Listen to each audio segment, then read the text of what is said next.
Comment pardonner à ceux qui nous ont déçus, blessés ou trahis d'une manière ou d'une autre?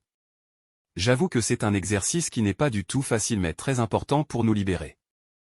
Je suis Charles Adanlin de la chaîne Bosco et je publie chaque semaine des vidéos sur le développement personnel, la santé, la prospérité et sur l'amour. Dans cette vidéo vous allez découvrir 5 étapes qui vous permettront à pardonner. Merci de vous abonner à la chaîne pour ne pas rater mes prochaines publications. Première étape, la reconnaissance du mal qu'on vous a fait. Pour pardonner, ne vous forcez pas à oublier ce qui fait, il faut le reconnaître et en parler. Cette manière de procéder vous permettra de le déplacer du subconscient vers conscience pour y voir clair.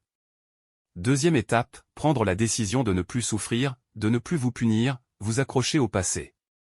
Vous avez reconnu que vous étiez blessé, mais pendant combien de temps, de jours, de mois voire d'années allez-vous garder cela, vous punir par le passé?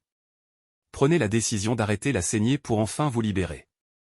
Sans cette décision vous ne pouvez pas pardonner. Troisième étape, regardez à l'intérieur de vous. Lorsqu'on vous offense vous vous considérez comme une victime et l'agresseur devient le ou la coupable. Mais cette position ne vous permettra de pardonner. Ce qu'il faut faire est de se poser des questions comme « Qu'est-ce qui est en moi et qui a permis à cette personne de me dire ou de faire une chose pareille? Quelles sont mes pensées, mes propos et mes actes qui l'ont attiré vers moi? Jésus-Christ a dit ceci, que savez-vous de vos ennemis et des forces qui l'ont attiré vers vous? Mon frère, ma sœur, pourquoi parmi toutes les personnes de cette planète c'est vous qu'on a insulté ou agressé? Ces questions vont vous aider à vous remettre en cause et à regarder à l'intérieur de vous pour chercher votre part de responsabilité dans ce qui vous arrive. Quatrième étape, comprendre celui qui vous a blessé.